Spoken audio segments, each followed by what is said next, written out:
She grew up as a girl, then found out her parents' dark secret. Imagine growing up believing you're living a perfectly ordinary life, going to school, playing with friends, and being loved by your parents. For Leona Sanders, that was her reality. She had no reason to question who she was or why her life felt so normal. But one day, everything changed in an instant. A single missing person poster at a bus stop would unravel the fabric of her world and expose a dark secret her parents had kept hidden for years. What if everything you thought you knew about yourself turned out to be a lie? That's exactly what happened to Leona. And this is her story. Leona was just 9 years old when it all began. A bright-eyed girl with brown hair and fair skin, living in Washington with her loving parents, Rebecca and Calvin Sanders. To anyone watching, they were the picture of a happy family. Her mum worked hard but always made time for her, while her dad doted on her endlessly. They taught her safety lessons, encouraged her studies, and celebrated every little milestone. Yet beneath the surface of their seemingly perfect life lay something sinister, something neither Leona nor anyone else could have imagined. It started on a crisp autumn afternoon after school. The air smelled of fallen leaves, and the excitement of the weekend buzzed among Leona's classmates. As she waited at the bus stop with her mother, she noticed a digital ad flashing on the shelter screen. It showed a missing child, a young boy with tousled brown hair and sad eyes. Something about his face caught her attention, though she couldn't quite place why. When she asked her mom about it, Rebecca's reaction was strange. There was a flicker of unease in her expression, a momentary pause that lingered longer than it should have. At the time, Leona brushed it off as nothing more than adult stress, but deep down, a seed of curiosity had been planted. That night, things took a turn. Back home, as Leona flipped through some mail, she stumbled upon a newspaper with the same missing boy on the front page.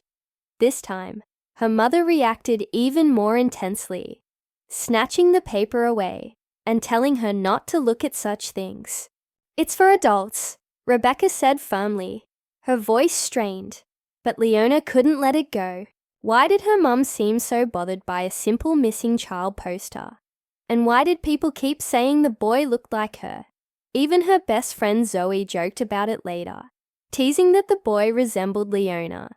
Though meant in fun, the comment gnawed at her.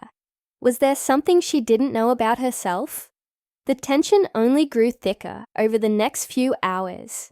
Leona overheard hushed conversations between her parents. Fragments of arguments filled with urgency.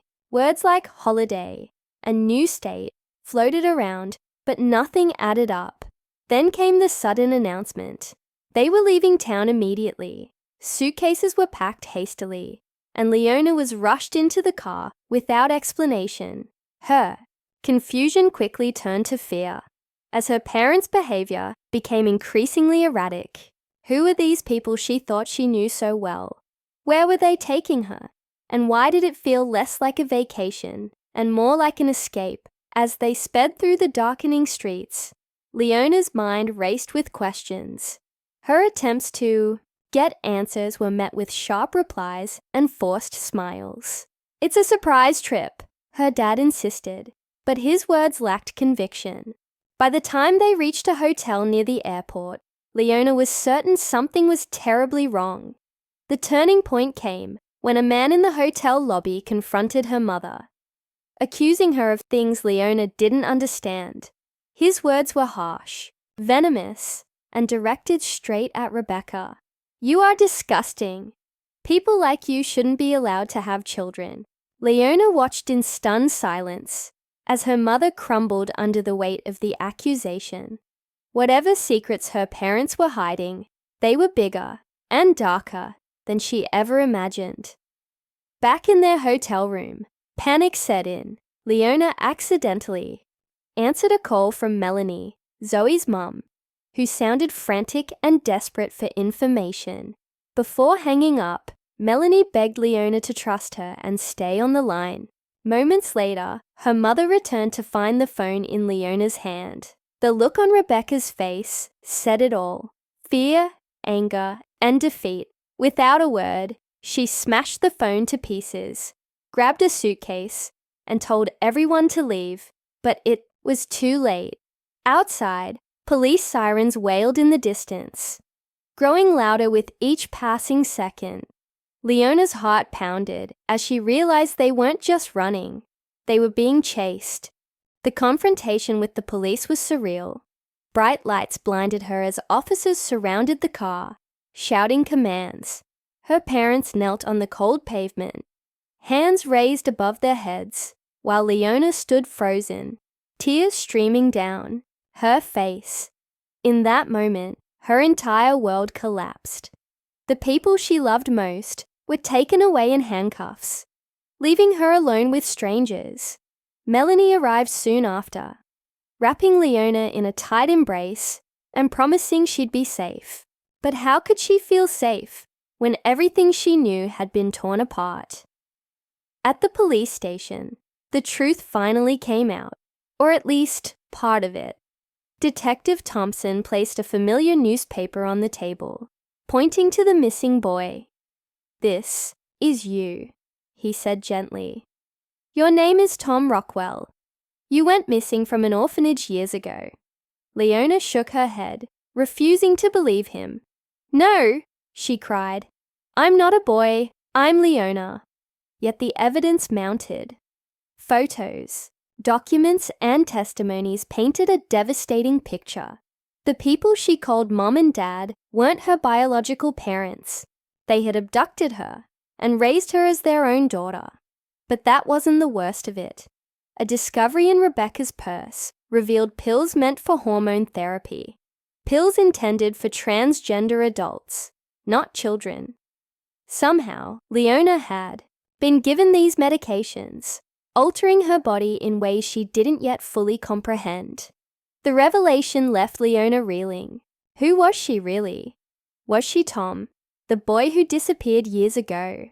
Or was she still Leona, the girl she'd always believed herself to be? As Melanie held her close, promising to help her figure it all out, Leona clung to one thing, the hope that somehow she'd find answers. But those answers wouldn't come easily.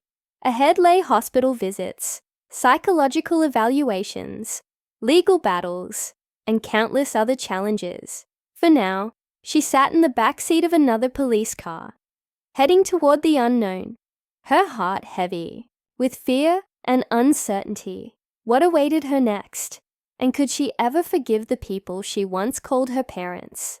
The journey was far from over, and the hardest parts were yet to come. The hospital was a maze of sterile white walls and fluorescent lights, each corridor echoing with the soft hum of medical equipment and hurried footsteps. Leona sat on the edge of an examination table, her legs swinging nervously as doctors and nurses moved around her. She felt like a stranger in her own body, unsure of what they were looking for, but terrified of what they might find. Melanie stayed by her side, holding her hand tightly, offering silent reassurance. The questions kept coming, gentle but relentless. How long had she been taking those pills? Did she remember feeling any changes in her body over the years? Leona shook her head at first, then hesitated. There had been things, small moments, that hadn't made sense at the time. Like when she started noticing differences between herself and other girls her age. Her voice never seemed to change like Zoe's did. And there were times when she wondered why certain parts of her body didn't develop the way they talked about in health class. But she'd pushed those thoughts aside, chalking it up to being unique or maybe just late bloomer. Now though, everything clicked into place in the worst possible way. As the hours dragged on, Leona learned more about the pills Rebecca had been giving her. They weren't asthma medication, as she'd always believed. They were hormone treatments meant for adults transitioning genders. Detective Thompson explained carefully that these hormones could have serious effects on a child's development, especially over such a long period. Leona listened numbly, trying to process what this meant for her identity. Was she still Leona? Or was she someone else entirely? The thought of losing the person she'd always known herself to be was unbearable. Tears streamed down her face as she whispered, "I don't want to change. I just want to go back to how things were." Melanie hugged her tightly, promising again and again that no one would force her to do anything she didn't want to do. Still, the fear lingered. Who was she now, and who would she become? Meanwhile, across town, Rebecca and Calvin sat in separate interrogation rooms, their faces pale and drawn. For the first time since their arrest, they were forced to confront the full weight of their actions. When questioned about why they abducted Tom Rockwell from the orphanage all those years ago, Rebecca broke down completely. Through sobs, she confessed that she and Calvin had struggled with infertility for years. Adoption agencies had turned them away repeatedly, citing concerns about Rebecca's transgender status. Desperate for a child, they hatched a plan to take matters into their own hands. When they saw Tom, a lonely little boy with no family claiming him, they convinced themselves that they could give him the life he deserved. At first, they intended only to raise him as their son. But as time went on, Rebecca grew increasingly determined to create a connection with the child she loved so deeply. That's when the idea of raising Tom as a girl began to take shape. She believed it would allow her to share something special with the child, something intimate and profound. What she failed to consider was the harm she was causing, not just legally, but emotionally and physically. As the detectives pressed her for details, Rebecca buried her face in her hands, repeating over and over, "We never meant to hurt her. We just wanted a family." Back at the hospital, Leona's world continued to unravel. After the initial round of tests, the doctors delivered grim news. The prolonged exposure to estrogen had already altered her body in irreversible ways. While they couldn't undo the damage, they assured her that further treatment could help manage the effects. But the bigger question remained. What did Leona want for herself moving forward? Did she feel more comfortable continuing to live as a girl? Or did she want to explore living as Tom, the boy whose picture stared back at her from the newspaper clippings scattered across the room? The social worker, Janine, gently encouraged her to take her time deciding. "This is your journey," she said softly. "No one can tell you who you are except you." Yet every word felt like a burden too heavy to bear. Leona knew deep down that she still felt like Leona, the same girl who loved art projects, giggled with Zoe, and dreamed of becoming a veterinarian someday. But how much of that was real, and how much was shaped by the life her parents had created? For her, while Leona grappled with these overwhelming questions, another subplot unfolded quietly behind the scenes. Zoe, Leona's best friend, was struggling to understand what had happened. When Melanie returned home briefly to check on her daughter, Zoe bombarded her with questions. "Is Leona okay? Where is she? Why did the police take her parents away?" Melanie did her best to explain without revealing too much. But Zoe wasn't satisfied.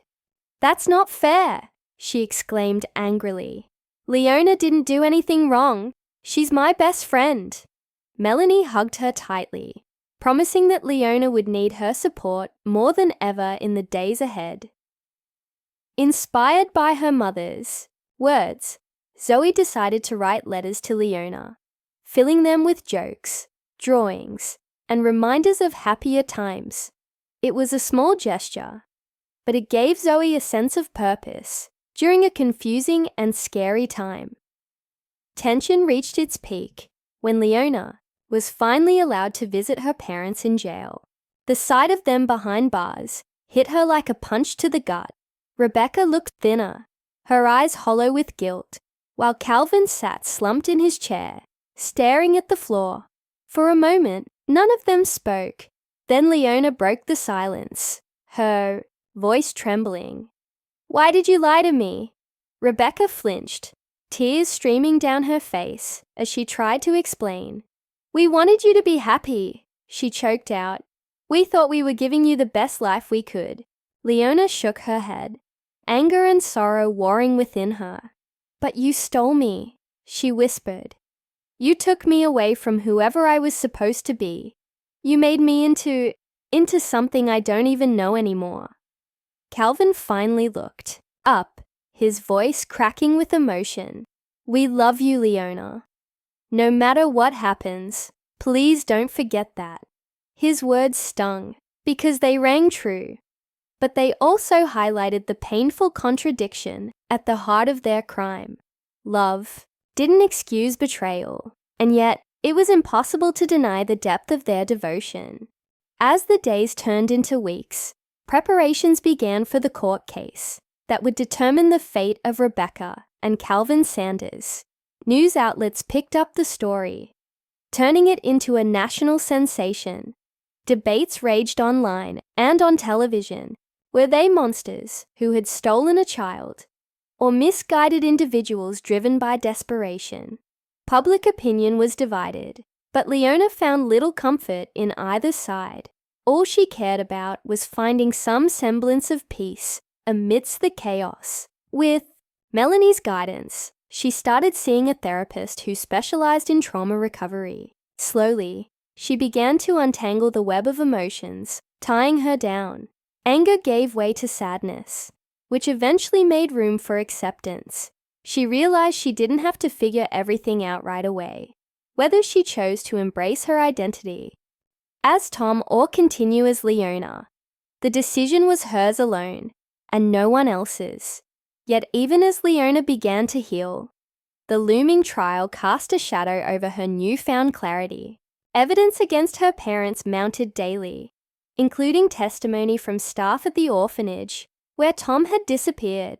Each revelation brought fresh waves of media attention, forcing Leona to relive her pain publicly. Despite the turmoil, she held on to one constant source of strength: Melanie and Zoe. Their unwavering support reminded her that she wasn't alone. As the courtroom drama unfolded, Leona prepared herself for the hardest part of all: testifying against the people who had raised her. Would she be able to face them without crumbling under the weight of conflicting emotions? And once the verdict was delivered, how would she move forward with her life? The answers remained uncertain, but one thing was clear: whatever path she chose, it would be hers, and hers alone, to walk. The hospital loomed ahead, its sterile lights casting an eerie glow over the parking lot. As the police car came to a stop, Leona hesitated before stepping out, her legs feeling like lead. Every step toward the entrance felt heavier than the last. Inside, doctors and nurses moved with practiced efficiency, their faces calm but distant. For Leona, it was overwhelming. This place wasn't home, and nothing about it felt safe. Melanie stayed close, holding her hand tightly, whispering words of encouragement that barely registered through the fog of fear clouding Leona's mind. Once settled, in a private examination room, the questions began again. Doctors asked about her health history, her daily routines, and most importantly, the pills she had been taking. At first, Leona resisted the idea. They were asthma pills, just like her mother always said. But when one of the doctors showed her the label on the bottle, explaining what those hormones could do to a child's body, something inside her cracked. She realized the truth. Her parents hadn't just lied about who she was. They had altered her very being without her knowledge or consent. The betrayal cut deeper than anything else she'd discovered that night. As the days passed, Leona underwent a series of tests, blood work, scans, consultations with specialists. It all blurred together into a haze of anxiety and exhaustion. Each new piece of information brought more clarity, but also more pain. The doctors confirmed that prolonged exposure to estrogen had already caused irreversible changes to her body. Her voice would never deepen. Certain physical traits would remain permanently altered. It was devastating. But worse still was the question of identity. Was she Tom, the boy stolen from an orphanage? Or was she still Leona, the girl she believed herself to be? Melanie visited every day, bringing books, snacks, and updates from Zoe, who sent drawings and letters filled with love and support. These small gestures helped Leona hold on to some semblance of normalcy amidst the chaos. Slowly, she started opening up to the therapist assigned to her case. Talking about her feelings wasn't easy, but it gave her a space to process everything: the anger, the sadness, the confusion. Over time, she began to understand that her identity wasn't defined by what others had done to her. She had the power to decide who she wanted to be moving forward. Meanwhile, Rebecca and Calvin faced justice for their actions. Their trial became national news, sparking debates about morality, parental rights, and the ethics of raising a child under false pretenses. In court, Rebecca broke down repeatedly, insisting they had acted out of love. "We wanted to give him a family," she sobbed during her testimony. "We thought we were doing the right thing." Calvin echoed her sentiments, his voice cracking, as he described their desperation after years of failed adoption attempts. When asked about the hormone treatments, Rebecca admitted she believed it would create a stronger bond between them, that sharing aspects of her own transgender experience would make their connection unique. The judge listened impassively, weighing the arguments before delivering a verdict. Guilty on multiple counts, including kidnapping and child endangerment. They were sentenced to prison, leaving Leona truly alone for the first time in her life. Leona struggled with conflicting emotions throughout the trial. Part of her hated them for what they'd done, while another part couldn't deny the love they'd shown her over the years. Sitting in the courtroom, listening to their tearful apologies, she felt torn. Were they monsters? Or were they flawed humans driven by desperation? She didn't have answers, and maybe she never would. What mattered now was finding a way to move forward, to rebuild her life on her own terms. After months of therapy, medical, evaluations, and soul-searching, Leona reached a decision.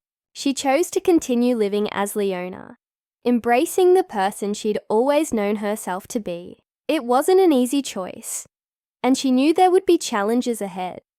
But with Melanie's unwavering support, Zoe's friendship, and the promise of a fresh start, she felt ready to face whatever came next.